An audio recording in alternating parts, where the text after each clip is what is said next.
Day two at NAB allowed me to go directly to the Canon booth. We got to meet with Brandon Chin, who's one of the specialists within the camera division there at Canon, and he was able to show us a lot of new products and old products that we are aware of, like the Canon C70 and some of their other lenses. They have a 20mm lens that's coming out that's going to be fantastic, and I'm looking forward to it. But the first thing we got to look at was the new Canon PowerShot V1 digital camera. Now, I have a lot of opinions on this. I think of the two new cameras that were released, this is probably the one that I would get. And the reason is because it's a point and shoot with built-in lens. It's at $899, but we'll get to whether or not we think that is a good price, whether or not in a minute. Now, this comes with a 22.3 megapixel 1.4 inch CMOS sensor, has a full width 4K 30 with 4K 60p with 1.4 crop, which is a pretty big crop, and then a 10-bit recording in Canon Log 3. Has dual pixel autofocus 2 for PowerShot, has an equivalent 16 to 50 millimeter equivalent f2.8 to 4.5 inch lens, optical stabilization 3-stop ND filter, active cooling on the inside of the camera build, which keeps it cool, which is a really nice feature. It has a 3-inch 1.04 million dot articulating touchscreen, mic input and headphone out, and up to 30 frames per second continuous shooting. Now, having this in my hand, this is super light. I think that this is a nice camera. The menu systems are really easy to navigate. This is crazy light. I have to stress that again. This feels so good in the hands. I think that this is a really good option for those that are just needing something that's better than a cell phone, or maybe like that first time having a camera. Now, next we got a chance to look at the Canon EOS R50V, which is their brand new detachable lens camera. Now, this is built for content creators and vloggers. It has a DIGIC-X image processor, dual pixel CMOS autofocus 2, close-up demo, smooth skin modes for like product demonstration. It has multifunction shoe, which allows, like basically a hot shoe. Wi-Fi and Bluetooth. It has a 24.2 megapixel APS CMOS sensor, UHD 4K 60 cropped, although it doesn't say it on the website what the crop is, 4K 30, 6K oversampled, which is good. And then it has a 3-inch 1.04 million dot vari-angle touchscreen. It also has a vertical mount, like a little screw, so you can put the camera on a tripod vertically. And it has a dedicated menu for live streaming, which we'll get to in a second. Overall, I think this is a really good camera. The menu system is nice and smooth, and I like the font. It's nice and clear and easy to read and go through.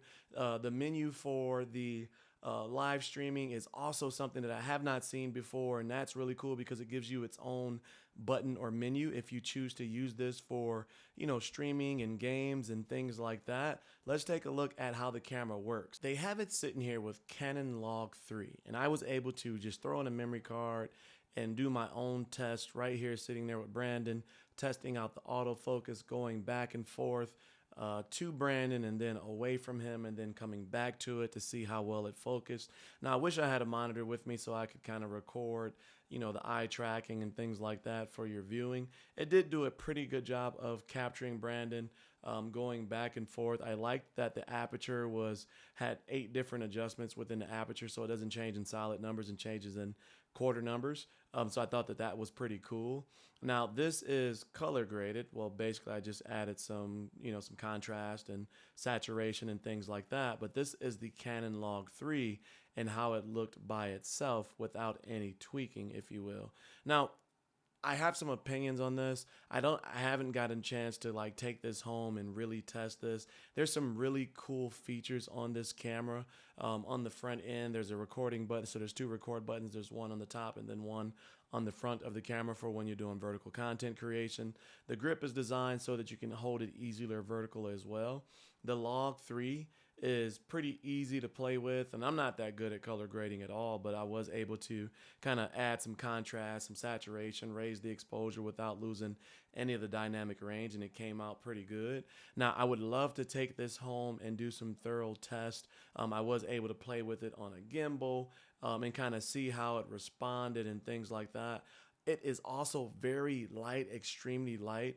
All in all, I do like the camera. I think that it's a pretty good value for those that are jumping into this for the first time. It's interesting that it comes in at $650 without a lens. I was testing a lens on this, and it did a really good job of finding subjects and things like that. And so the combination of the two was a pretty good combination. I'll have to put here what the total cost would be for this combination. But this was an extremely light camera for a vlogging setup. Again, it has everything that you need to get started. I do feel like you would grow out of this camera rather quickly because of the limitations of the crop and things like that. Although it is a very good price point to get you started. You know, it's interesting that this sits kind of underneath the Sony ZV-E10 Mark II that has the same sensor as the A6700 and the FX30. And that sensor is awesome, but this one has some features that does not, or that the A6700 doesn't have. But I don't know. Let me know your thoughts in the comment section below. Is this worth it, or would you go for the Sony ZV-E10 Mark II? Canon is in a very interesting place in 2025. I'm excited to see kind of where this goes with these two new camera releases. I'm waiting to see how the market responds to them. I think they are great for that kind of in between, you know, someone that needs something better than a cell phone and your first time content creator. Although I do worry that you grow out of them really fast. However, stay tuned for more content creation coverage in NAB here in the future. If you're new to the channel, go ahead, hit that like and subscribe button, and I'll see you in the next video. Peace.